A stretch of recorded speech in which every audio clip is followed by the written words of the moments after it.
Ben Franklin's World is a production of the Omohundro Institute.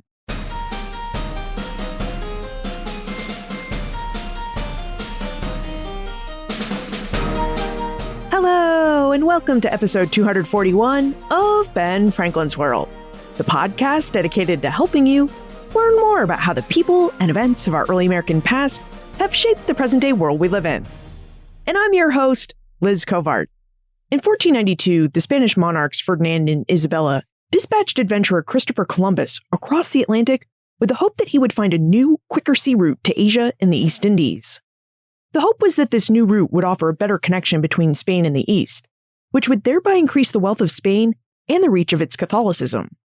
Of course, as we know, Columbus failed in his quest to find a quicker route to the East Indies, because he sailed right into the Americas and the West Indies instead. But where Columbus failed in his mission to find a quicker route to Asia, he succeeded in his mission to open a door to new peoples, resources, and lands, which, over time, increased the wealth of Spain. With the Americas and the Caribbean, Spain established the foundations of its Atlantic Empire. How did this empire function, and what wealth was Spain able to extract from these lands and peoples? These are big questions with complex answers.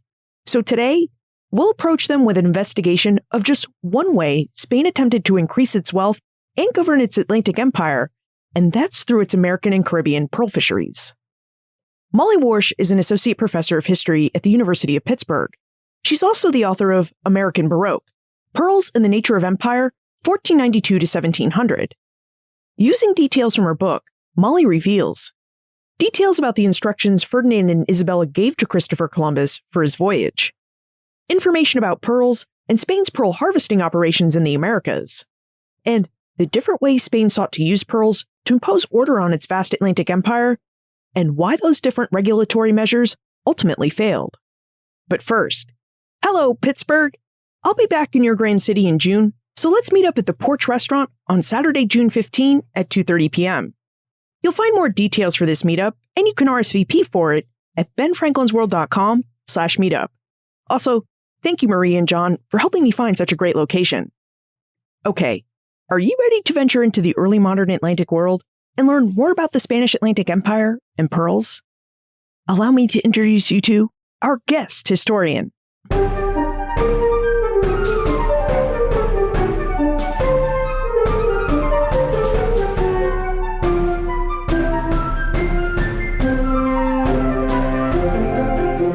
Joining us is an associate professor of history and the associate director of the World History Center at the University of Pittsburgh. Her research interests are in Atlantic, world, and environmental history. She's written numerous articles and book chapters, co-edited an anthology of essays, and she's written a book, American Baroque, Pearls and the Nature of Empire, 1492 to 1700. Welcome to Ben Franklin's World, Molly Warsh.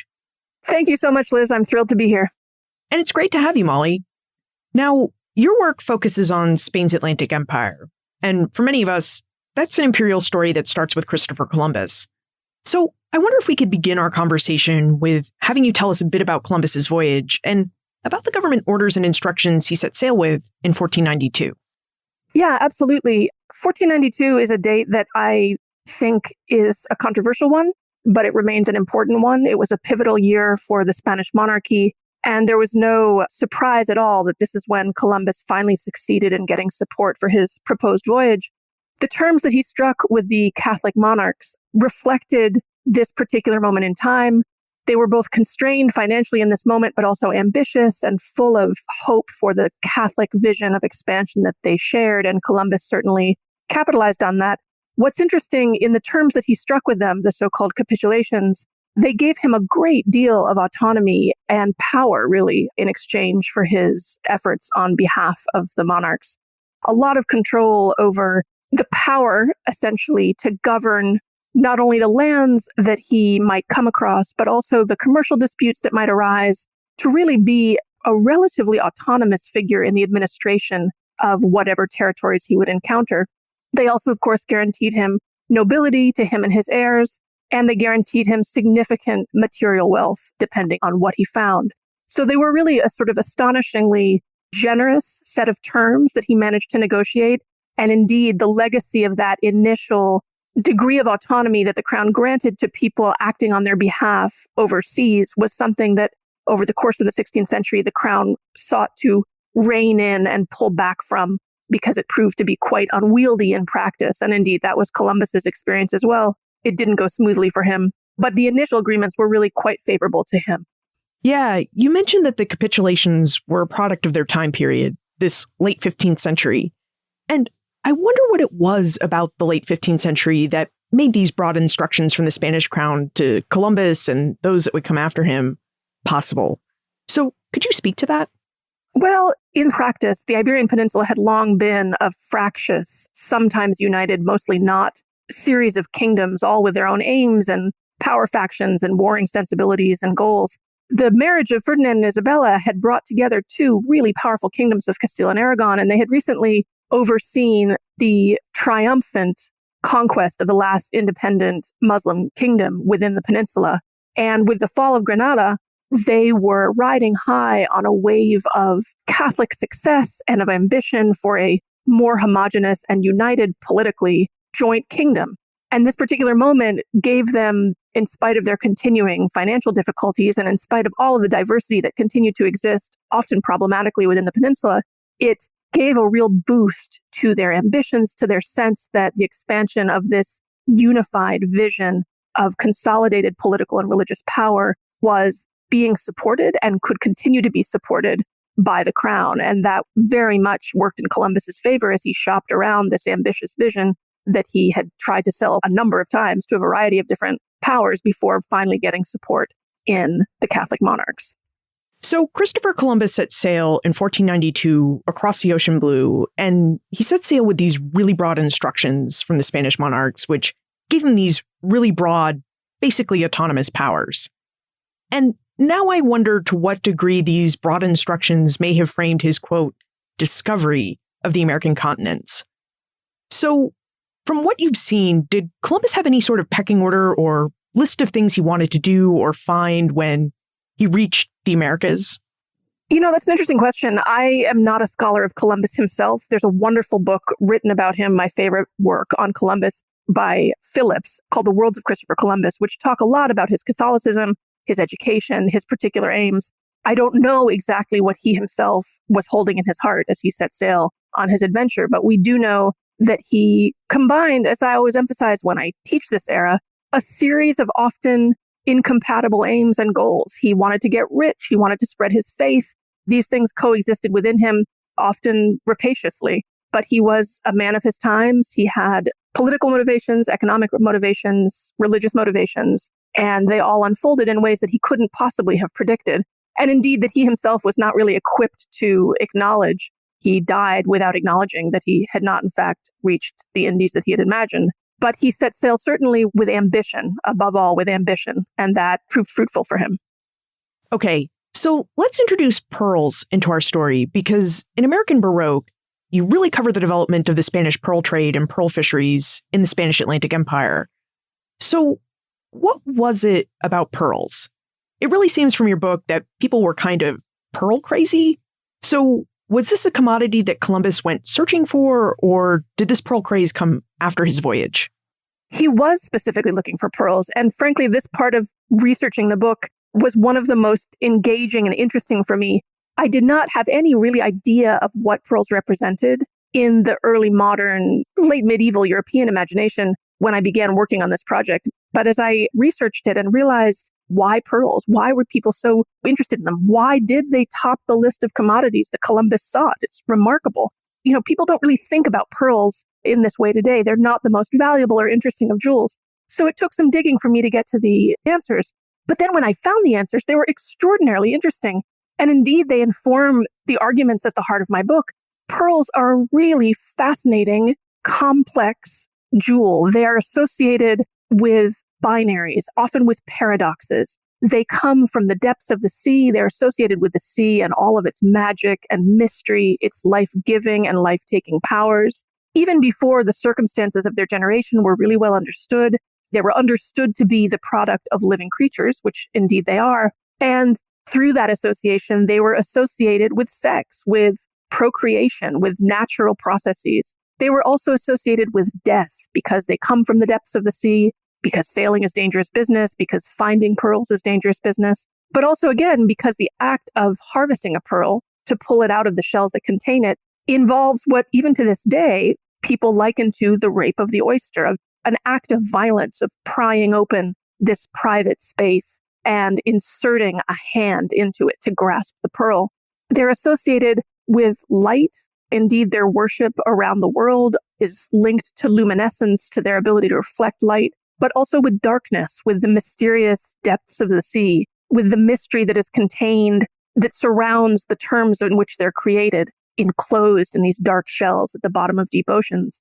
So they actually turn out to have been the repository of lots of ideas about really elemental parts of our experience of the world, of sex, of death, of lightness, and of dark, certainly of Pliny, the sort of chief source on late medieval, early modern ideas about pearls, characterized the desire for pearls as unnatural, that it was an unnatural thing for man to seek out pearls, that sends men without clothing to dive into the sea, to risk their lives. It actually turns out that this little jewel that today we really don't associate with anything particularly daring. Indeed, pearls are usually associated with a sort of conservative aesthetic and a conservative notion of feminine beauty. Really, in the period that I write about, pearls were associated with a lot of pretty salacious aspects of life and of death. You noted that pearls are the products of living creatures. How exactly do oysters make pearls? In many ways, the old sort of saying about a pearl is a grain of sand is not entirely off base. Pearls are formed when some sort of intruding substance, it can be a grain of sand, it can be a little piece of broken shell, it can be a little tiny sand mite, inserts itself into the mantle, the soft coating of the inner shell of a bivalve. And to protect itself, the mantle then secretes a substance around the intruding body, and that substance forms layers of nacre and creates the pearl. And this is, I think, deeply informative of the symbolic power that pearls have had for millennia. Pearls are a pathology of nature. They are a thing of beauty created out of pain. They are a thing of beauty created out of accident. And they are remarkable because of that. Their natural origin, their birth out of a chance, irregular encounter has been really important to the role that they have played in people's imagination, as evidenced in practice and in art over time. So earlier you mentioned that harvesting pearls required an act of violence against oysters or bivalves. How exactly did Spaniards harvest pearls? Barney would like to know more about the act of pearl harvesting and whether Americans ever seeded oysters so that they could farm more pearls during the 16th, 17th, and 18th centuries. Yes, they're great questions. And the reason that I fell in love with this topic and the reason that I wrote this book was because I was totally just caught and just committed to the project as soon as I read my first description in the archives of the labor of pearl diving in the Caribbean, which I'll explain in a moment. But I want to first say that the experience of pearl diving, the labor of harvesting pearls, depends a lot on where you're doing that harvesting. Because as I explain in the book, pearls are actually, as I say, they're an aberration. They're something that happens in nature. They're a response to an unwanted intrusion. And that can happen to any bivalve in a river or in a lake or in an ocean. It happens. So sometimes, as in Scotland, you harvest river pearls by wading in. The water isn't particularly deep and you can gather them with sticks, with your hands. It's not that difficult. In deeper bodies of water, for example, the Caribbean, which I talk about in the book, or off the coast of Sri Lanka, for example, which I also discuss in the book, in oceans, diving becomes a much more complicated and much more dangerous endeavor. And in ocean harvesting, mainly what happens is skilled divers submerge themselves, usually carrying some sort of basket, which they then gather as many oysters as they can, and they put them in the basket, and then the basket is pulled up, or they swim up with the basket back to the ship and dump over the bivalves, and then return, depending on what time period we're talking about and where in the world. They then continue to perform this labor for hours on end. And it's exhausting, it's taxing, it's very hard on the human body. Again, depending on the labor system, depending on where and when in the world we're talking about, it is often accompanied by the threat of violence to continue to make divers dive, even though their eardrums are bursting and they're out of breath. So it is I would say if we wanted to certainly characterize the labor of pearl fishing that I focus on in the book, I would say that it's a quite violent and dangerous labor regime that's very, very hard on the people performing it.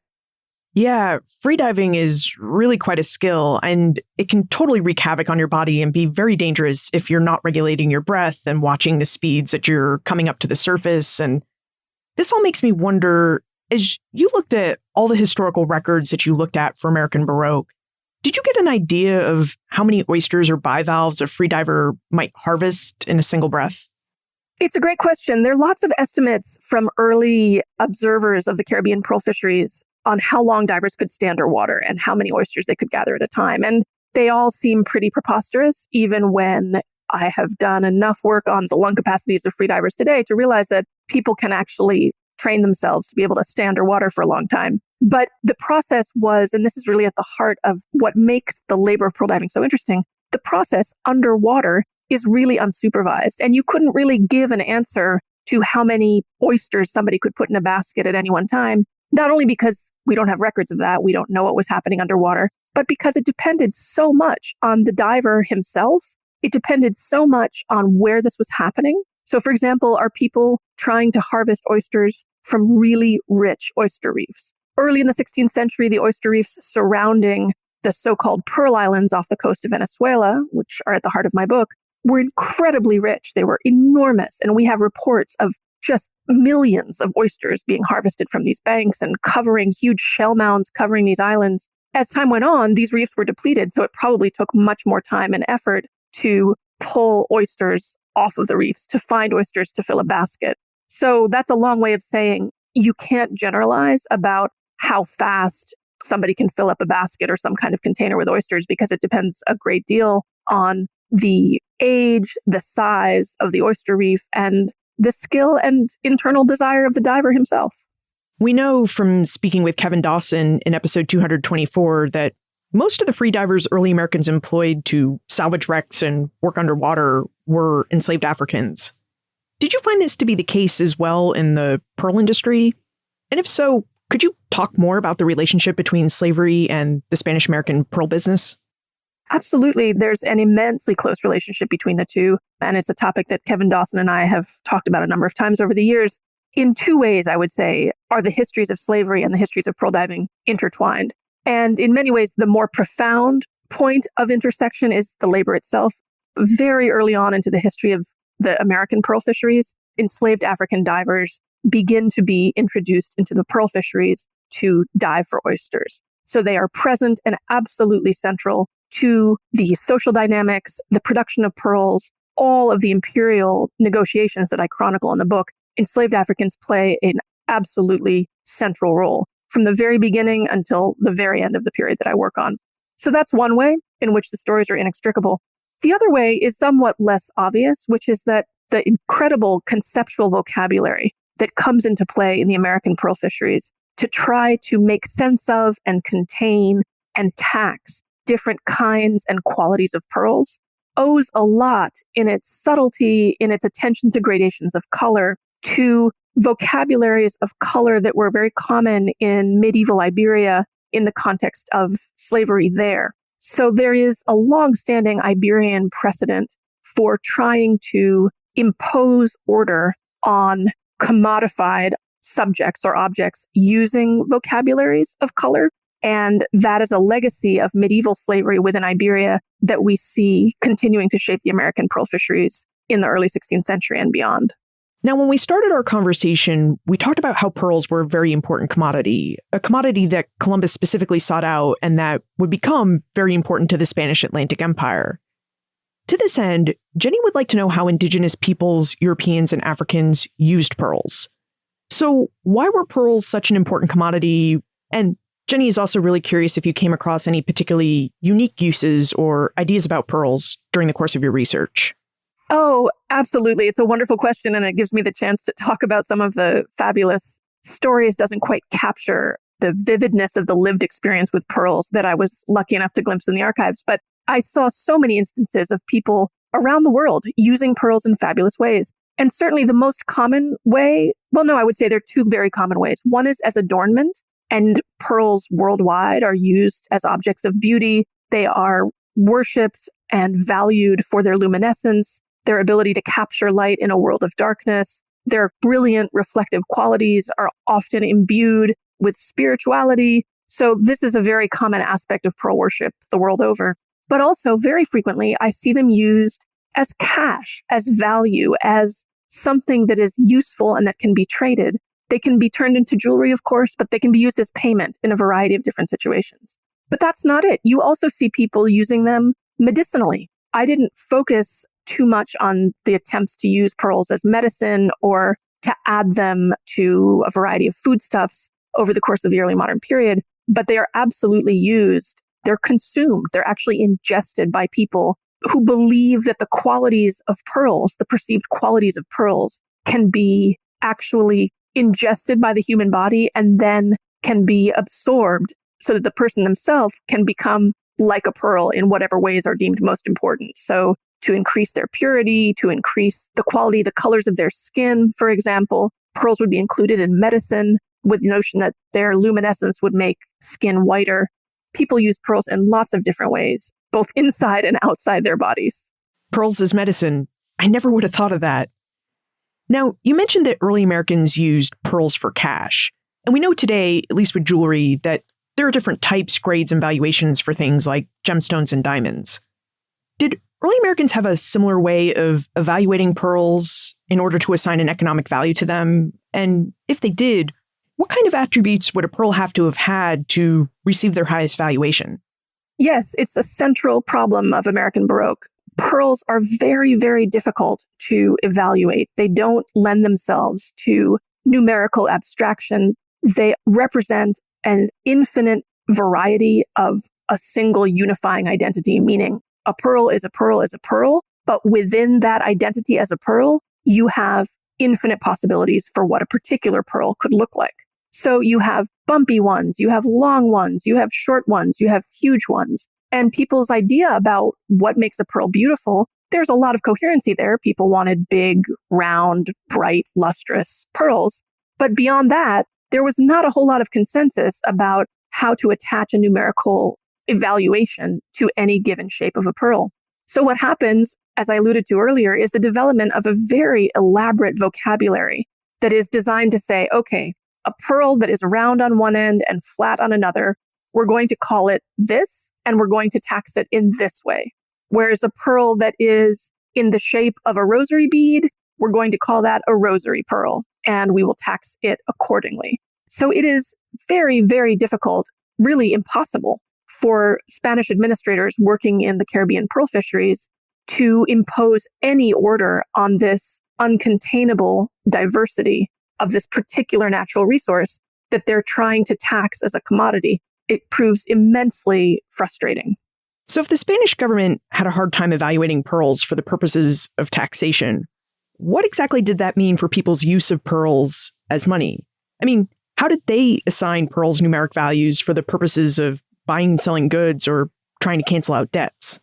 It meant that pearls created constant problems. And one of the questions that I got frequently in the early stages of this project was, why are you telling this story past 1540, which is really when the heyday of the Pearl Islands is over and attention within the Spanish Empire has moved firmly to the mainland. And people would say, there's really no story to tell after this. And it took me a while to come up with my answer. But when I did, and I realized the power of it, I never worried again. Because the bottom line is, it's precisely these types of difficulties. The fact that the value of any particular pearl is a constant negotiation between buyer and seller means that this region continues to pose problems as people try to regulate this good. They're always short of specie along the Pearl Coast of Venezuela. So the only thing that they use really to trade in is pearls. People are always seeking help in regulating the worth of particular types of pearls, but people always are disagreeing about it. So, for example, people will go into a meat store in Caracas in the 1590s, and they'll want to buy a particular cut of meat. And the butcher will say, okay, well, your cut of meat is worth this weight of this particular type of pearls. And the consumer will say, okay, perfect. Here are my 3 pearls worth exactly that amount. Now give me my cut of meat. To which the butcher will respond, those aren't the kinds of pearls that word means. And then they will begin to argue because they both have entirely subjective opinions of what kind of pearls they're looking at. So pearls underscore the power of subjective judgment to foil sort of imperial abstraction about the nature of worth. People see a pearl and one man sees a beautiful pearl that's worth X amount, whereas the woman who is trying to buy it sees a much lesser pearl and doesn't want to pay that amount of money for it. So it's a constant problem that pearls' material qualities demand or enforce on the types of societies and regulations that emerge around their production, but also that emerge surrounding their circulation and rules governing what they can be used for and why, because people just don't agree about what a pearl is worth. You know, so many different stories from the early American past involve a metropole or an imperial center back in Europe having one idea about how things should work in its colonies, with the people on the ground living in these colonies saying that, no, in fact, these ideas don't work on the ground. So the story of how to value pearls sounds like it fits right in with these stories, that the Spanish Empire wanted people in Spanish America to value pearls one way, and the people living in Spanish America finding that, no, this imperial metric that you've set Spain doesn't work for us. So we're just going to have to get together in person and negotiate these values. It absolutely was. And I think there are many extraordinary examples of this that I offer in the book itself. I'll offer just one now, which is the lesson learned in the Caribbean pearl fisheries over the course of the 16th century was that enslaved African divers were absolutely central to this industry. Their labor, their expertise, their control as the people doing the work with the first access and best access to the pearls they harvested. They controlled the circulation of this commodity. They not only controlled harvesting it, but then they controlled who got access to the pearls they harvested. And there's abundant evidence of this level of control by the divers themselves.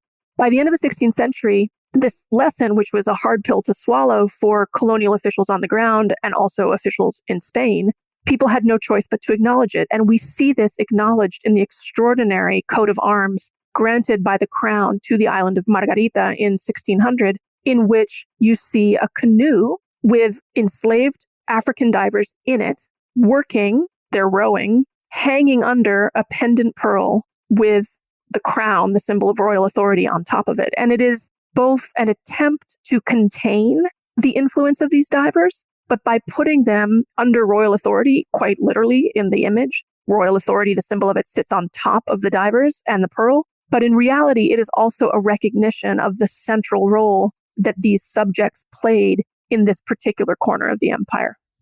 Now, we've talked about how the Spanish government struggled to attach numeric values to pearls. But how did this struggle play out in the government's attempt to tax and keep track of all the pearls circulating within its economy? And I ask because pearls just must have been really hard to keep track of. I mean, they're so small that anyone could slip a few into their pocket and there they would go out into the world untaxed and unknown. Yes, and indeed, that's exactly what happens. People put them in their pocket and the government never knows about it. When we think about the inadequacy of official records of the pearl trade, the Spanish crown, in a perfect world, laid claim to 20%, a fifth, the famous Spanish quinto tax, a fifth of all pearls that were harvested. In reality, when you think about that, not only did they never get that amount, because there were so many ways from the moment of harvesting to the moment of being loaded on board a ship, that a pearl or pearls could disappear into private hands. But even if they had succeeded in getting 20% of the pearls harvested into crown coffers, that leaves 80% of the pearls harvested to travel other paths. So the story of pearls in this period, the story of their production in the Americas, is not really the story of what the crown wanted to or could achieve with them. It is the story about that other 80%, and indeed more than 80% of pearls that traveled in other fashions beyond crown purview. And speaking of these differing stories between crown purview and, what was happening out in the world, in American Baroque, you note that pearls allow us to see the differences and similarities between the ways that imperial officials envisioned and experienced empire and how individuals living on the ground in the colonies envisioned and experienced empire. And I know we've talked about this some, but it's a really important idea, so I'd like for us to be explicit about it. Would you tell us how pearls allow us to see the similarities and differences and how different people thought about and experienced empire? Absolutely. So I think we have a wonderful set of regulations concerning pearls that allow us to track the imperfect process by which the crown tried to regulate pearls, came to learn about different aspects of their cultivation, the level of skill that went into their harvesting, the level of interdependence that pearl production had with the care for the environment that produced them. And we do see a process, an imperfect process, but we do see the assimilation of knowledge produced in the fisheries into crown knowledge about how this particular site of commodity production worked. So that is one story that we see the evolution of an imperial view of one rich corner of empire evolving over time. But we also see the way in which people on the ground living in places of pearl production or pearl circulation used pearls in ways that sometimes intersected with these crown visions for the production of the good or the movement of goods across borders. But we also see them using pearls not only for the value that pearls represented in any given transaction, but for the value that they reveal that people placed in the networks that govern their lives. And by that I mean, sometimes transactions involving pearls were about buying a piece of meat or trying to make a nice set of earrings or a necklace or a piece of adornment of some sort. But sometimes, from my work in a variety of different kinds of records, it seems that pearls functioned to reaffirm personal relationships, to reaffirm people's sense of what and who mattered to them. It was less about the pearl than about the relationship that was being confirmed, solidified, forged in the act of trading pearls. So you have a glimpse of the relationships, both with land and with other people, with the hierarchies that determine their lives, that were determined by them, their perceptions of what mattered and what was changing and what needed to stay the same on the ground in a time of tremendous flux, when these new ambitious maritime powers were seeking to really readjust the relationship among subjects, between subjects and the crown. Pearls offer us a glimpse of how people navigated those changes and took advantage of some of the new rules and regulations and routes that were available in this time of flux, but also felt, I think, real anxiety about what this new era meant for them. And pearls allow us to see them working to reaffirm the structures, the relationships that offered a form of continuity and value in a time of immense change. Speaking of those maritime empires, do we know if pearls proved to be a profitable commodity for the Spanish? And if they were, did that have any influence on the way that these other Atlantic empires, the British, the Dutch, and the French, approached pearls and the different ways that they sought to establish and build their own Atlantic and American colonies? Absolutely. One of the arguments of the book is that pearls make us think differently about profit and value in this period. When you line up pearls and the profits that we can assess that they produced for the crown or for individuals, for merchants, pearls are nowhere near in the sort of top 10 list of agricultural commodities, gold and silver, that the encounter with the Americas produced for the Spanish crown. However, what I argue, and I think that you see abundant evidence of this most clearly in the visual record of the long early modern period, is that pearls' value, what they allowed for people to do, goes far beyond what can be measured on a ledger sheet. And this is true not only in what they could mean for individuals, as I was just saying, in any given moment, a way of affirming a friendship or affirming a particular type of relationship with natural resource cultivation, community rituals that have long sustained peoples in particular places, whether it's in the rivers of Sweden or the rivers of Scotland. But they also pearls allowed for people, they function as a heuristic device in a way to think about maritime empire, to imagine and explore what maritime exploration meant, the kinds of labor regimes that came along with it, the kinds of hardships and opportunities that maritime empire explored. So pearls functioned and had a utility not only in practice on a small micro scale, what I refer to as micro political economies of people's small scale practices with pearls, but they also had a tremendous utility and worth in what I would say is the public popular imagination. They were a way of thinking about the world. They were a way of thinking about the diversity of this immensely complex and fundamentally quite ungovernable world that was ever more interconnected in this period. They were a way of thinking about mutability and change in a time of tremendous mutability and change. Now, as you've mentioned throughout a lot of our conversation, American Baroque is really focused on studying the pearl fisheries that were located along the Venezuelan coast and in the Spanish Caribbean. But in your book, you do chart Spanish attempts to harvest pearls along different coasts of North America. So right now, we need to take a moment to talk about our episode sponsor.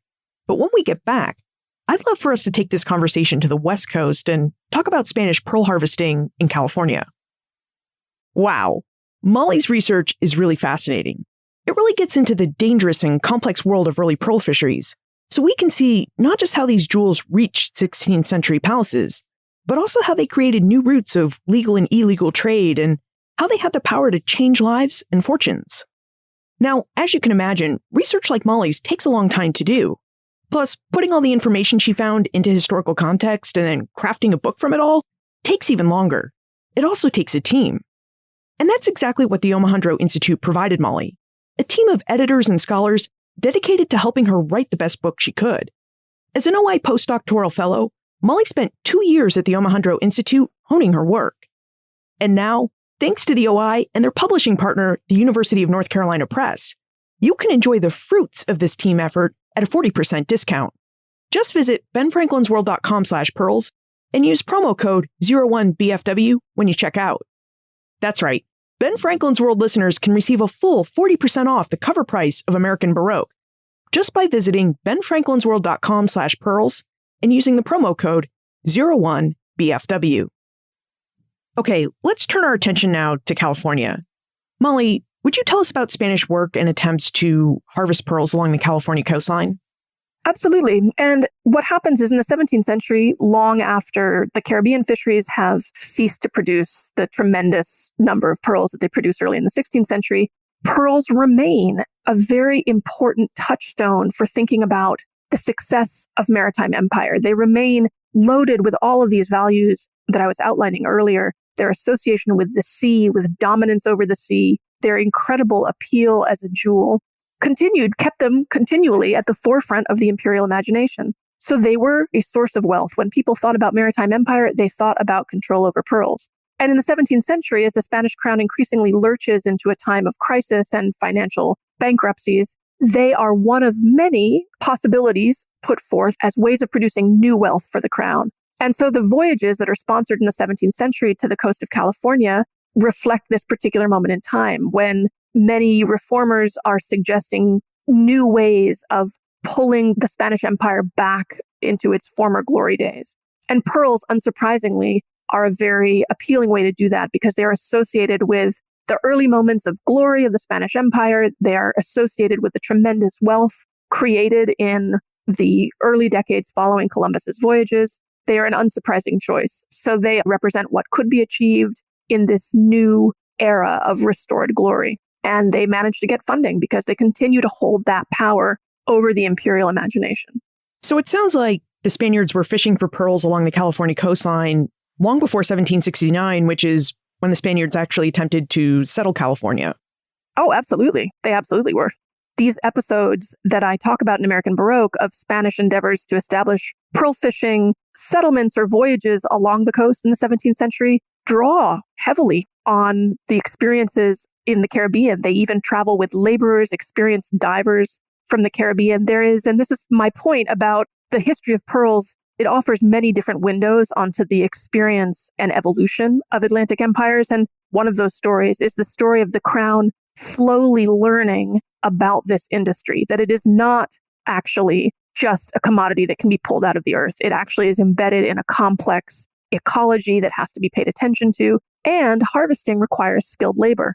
And we see these lessons embodied in the terms and crews that sail to the California coast in the 17th century, which show this recognition of the importance of vernacular practice, of custom, of all of the knowledge that has been elaborated over the course of the last century in the Caribbean.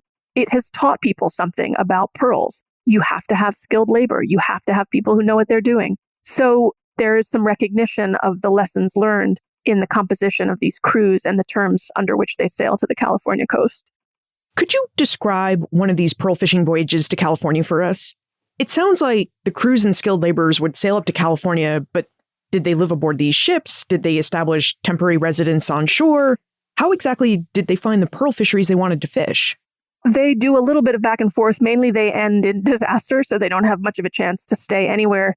These voyages are really fascinating because they attest to this sort of fundamental paradox at the heart of the Spanish imperial endeavor, which is on the one hand, we associate the Spanish Empire with this overweening Catholicism, with this emphasis on unity of mission, of religious identity, of persecution of people who do not adhere to these definitions. And yet, continually, the Spanish crown extends its authority over incredibly diverse peoples and territories and incorporates them into the heart of its imperial endeavors. And the California voyages are a fabulous example of that, in that the most famous of them involves two Italian-born cousins, a nephew and an uncle, who head off to the California coast, and an incredibly diverse crew that not only brings people who are identified vaguely simply as negros, as blacks, with them, but also stops in the Caribbean and brings divers from the Caribbean, and also in this voyage brings with them a series of additional divers who are identified simply as being from the Levant.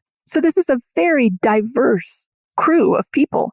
And this diversity is very explicitly recognized as being fundamental to this success of this voyage. So they sail for the California coast. They encounter Dutch pirates. They do not find the rich oysters that they are hoping to find, although they find enough pearls that they guarantee sort of boosterism continues. And they say, if only everybody could be a diver, this area would generate just as much wealth as the Caribbean. But they never succeed in setting up permanent operations, although there is sporadic pearl diving there forever. I mean, from that point onward. In the records of these voyages, even though they're not successful, we have a glimpse of how this irony of this diversity being central and skilled labor being central to the extension and creation of imperial wealth well past the early 16th century. You know, we keep talking about diversity, but it really is a recurring theme when you study the history of early America. I mean, we're taught to call regions by their European place names, like Spanish America, but that practice really belies the fact that early America was a really diverse place with so many different types of people living and intermixing on these continents.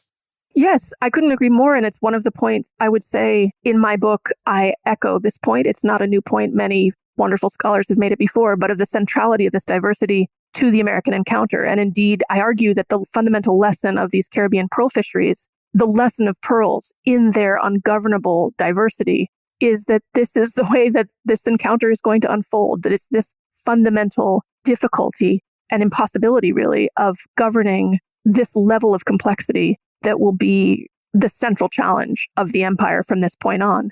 Pearls, like people, are endlessly diverse and very, very difficult to govern, and that is the fundamental lesson taken out of the Caribbean pearl fisheries.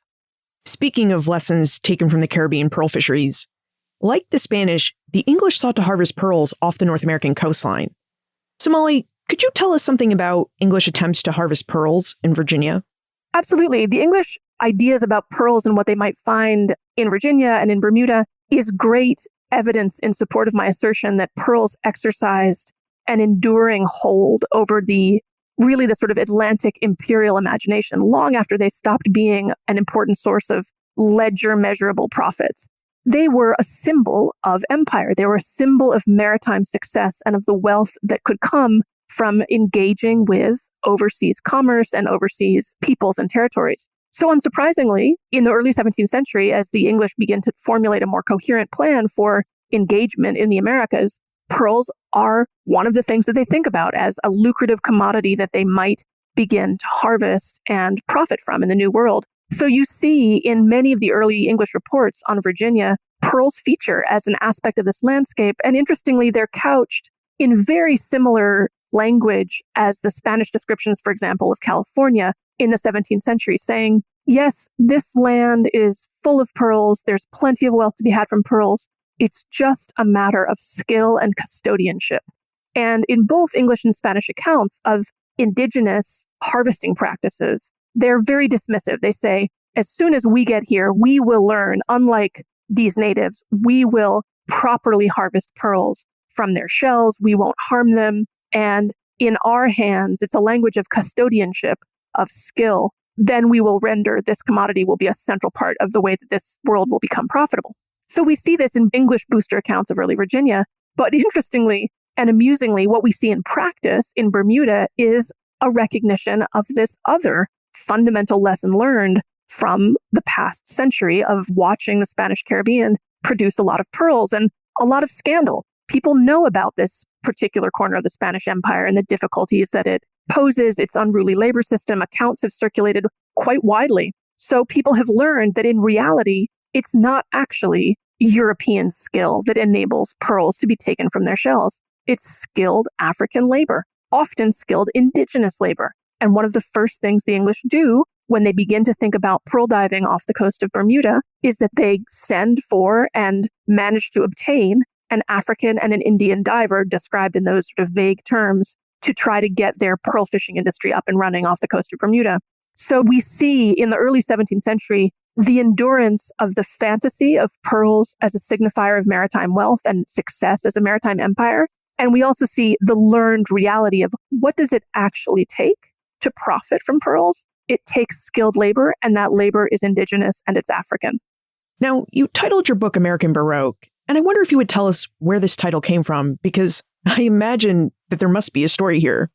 Absolutely. It's a wonderful question. I often am asked the question from the reverse angle. Often people say, why did you name it American Baroque? Why American? And my response to that is, it's really a book about the Americas and the encounter with the Americas. Baroque is the English version of a Spanish term, barrueca, which is one of the many, many words that are employed in the Caribbean pearl fisheries to describe and try to separate into categories different kinds of pearls. And barrueca, which is sort of uncertain origin, the word itself, comes to mean an irregular pearl, a misshapen pearl. And it is contrasted with all of these other words for pearls of different shapes, but barrueca pearls are irregular pearls, misshapen pearls. And in many people's view, these pearls are the least valuable.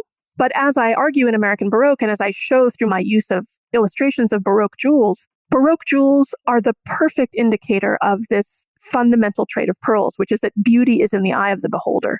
And a Baroque pearl might look unusable to one person, but in the eyes of a skilled jeweler, a Baroque pearl could become the body of a beautiful pendant jewel, the body of a dragon, or as I show in American Baroque, the body of an enslaved boy.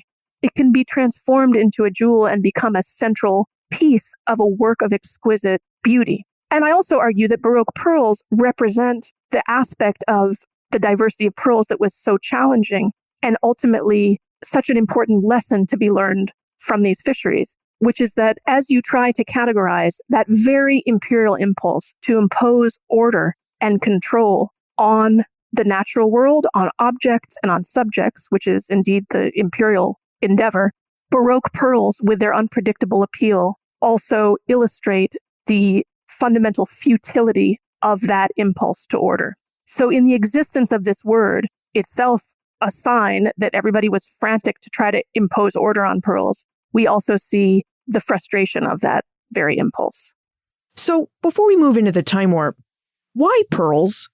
What do you think a better understanding of pearls and their role in the early modern Atlantic world can do for our understanding of early American history?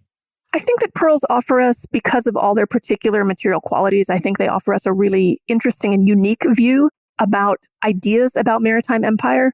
I don't doubt for a second, and indeed I've read many other wonderful, wonderful commodity studies that shed light on many related and often very similar dynamics of labor and control of resources. But I do believe that pearls, because of their maritime origin in this age of maritime empire, certainly reveal a particular aspect of how people were thinking about what this type of waterborne engagement and extension of power meant. I also think that, again, because of their particular material qualities, because of the problems that they posed at sites of production and of circulation, they offer us a unique view of how people were experiencing this particular moment in time, of how imperial legislation could fail, of how people could turn it to their advantage. I think they are a particular unique maritime commodity that enabled certain types of labor relations and certain types of social relations, and also certain types of imagining. And I think it's the link between the glimpse they offer of small-scale practices and large-scale fantasies and visions of empire that really makes the story that they tell quite unique. Now let's move into the time warp. This is the fun segment of the show where we ask you a hypothetical history question about what might have happened if something had occurred differently or if someone had acted differently.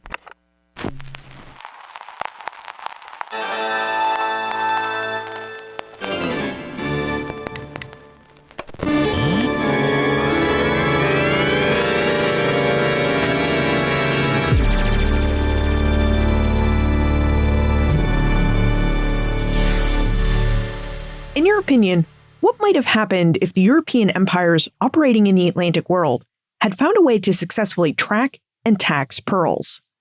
How would the history of the Atlantic world and of pearls be different? Pearls were worshipped. Pearls, unlike many other commodities, were not unfamiliar to Europeans. As I said, they exist the world over. So I think pearls were worshipped before the American encounter. They would have been worshipped after, even if they had been able to be taxed differently.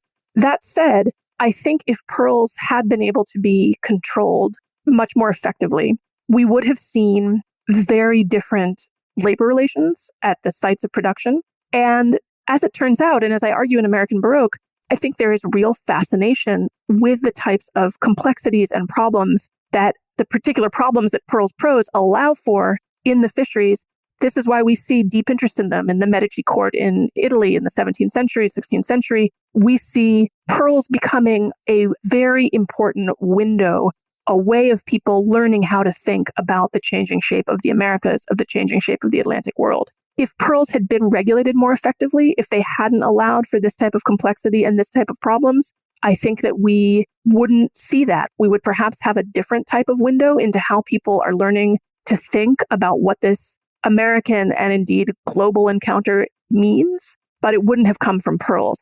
They wouldn't have been associated with this particular interesting set of problems. There would have needed to be another commodity that underscored the diversity of peoples and places and ecologies and practices. Pearls did that for us. And in a time warp situation, I'm not sure what else would have done it for us in the same way. And we certainly wouldn't have had quite the profusion of interesting uses of art with pearls. I think you see all of the qualities that I've underscored about pearls, all of the import that they take on in the context of the American encounter is reflected in artwork of the period. If pearls had been less of a scandalous commodity, if they'd been easy to control, if they hadn't prompted these complex negotiations around their labor systems, I don't think they would have figured quite so prominently. And I think the artistic record of them would reflect that. So will diamonds and gemstones follow your study of pearls, or are you off to study a new area of history?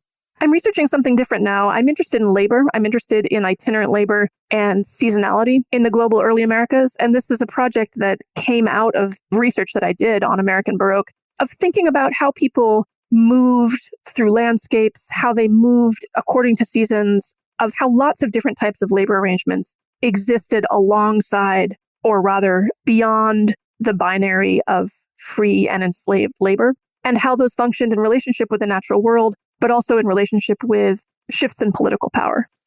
And where can we find more information about you, Molly, and how we can get in contact with you if we have any questions? It would be my website at the University of Pittsburgh in the History Department and the World History Center there. Molly Warsh, thank you so much for joining us and for helping us better understand pearls and what they can reveal about the early American past. Absolutely. It was such a pleasure. Thank you so much for having me. How did Spain govern its empire, and what wealth was it able to extract from the Americas? As Molly revealed, pearls serve as a window through which we can view answers to this question. And the answers pearls reveal show us that the Atlantic world was a diverse place, filled with many different peoples, lands, climates, and resources. Like many empires, Spain imagined it could impose order and govern it all. But through pearls, we can see that it clearly couldn't govern it all.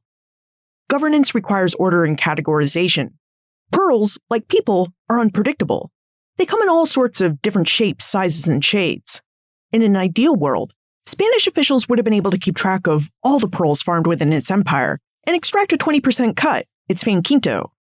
But this didn't happen, because in reality, pearls were not something that Spain could easily categorize and impose order on.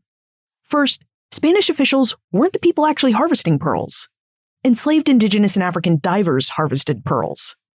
Although official reports initially dismissed indigenous and African pearl harvesting skills, these were the skills that the Spanish and other Europeans became dependent upon to harvest pearls. African and indigenous divers knew where to look for pearls, how to dive, how to swim, and how to regulate their breath underwater long enough to collect oysters and bivalves. They also knew how to open those oysters and bivalves so as not to damage the pearls. Without skilled indigenous and African divers, there would have been few pearls in the Atlantic world. Further, as Molly revealed, these skilled African and indigenous divers are the people who actually controlled access to pearls. They could have easily slipped the best pearls into their pockets and walked off with them. They could have given the best pearls to people that they wanted to establish or reaffirm relationships with. They could have done any of these things with pearls rather than give them up through the proper government-regulated channels. Of course, this brings us to the problem of what the best pearls look like. As Molly reminded us, beauty is often in the eyes of the beholder. So even though the Spanish developed an elaborate set of linguistic terms to categorize pearls, the process of categorization was so subjective that people often disagreed about a pearl's worth. So in the end, Spain encountered many problems trying to govern and regulate its pearl trade, just like it encountered many problems trying to govern and regulate all the different peoples and places it claimed within its Atlantic empire. Just as bivalves could produce a huge variety of different types of pearls, the Americas contained a great variety of different types of people. This great diversity of people posed many problems for the Spanish government when it came to imposing order and regulation. So, just as people had to negotiate the value of a pearl, Spain had to negotiate the meaning of its empire and its authority over that empire with the many different peoples who lived within it. There are show notes for this episode, so if you'd like to learn more about Mali, American Baroque, or check out the notes from this episode, visit benfranklinsworld.com/241. If you enjoyed today's conversation, you should remember that the Omohundro Institute is offering you the opportunity to purchase Molly's book, American Baroque, at a 40% discount. Visit benfranklinsworld.com/pearls and use promo code 01BFW. Friends tell friends about their favorite podcasts. So if you enjoy Ben Franklin's World, please tell your friends and family about it. Production assistance for this podcast comes from the Omohundro Institute's digital projects team. Joseph Edelman, Martha Howard, Emily Sneff, Holly White, and Karen Wolf. The awesome music you've heard throughout this episode was composed by Breakmaster Cylinder. Finally, pearls really provided a unique window onto the early American past. So, have you ever stopped to think about the other objects we have all around us that might do the same? If so, I'd love to know, so please drop me a line. Liz@benfranklinsworld.com. Ben Franklin's World is a production of the Omohundro Institute.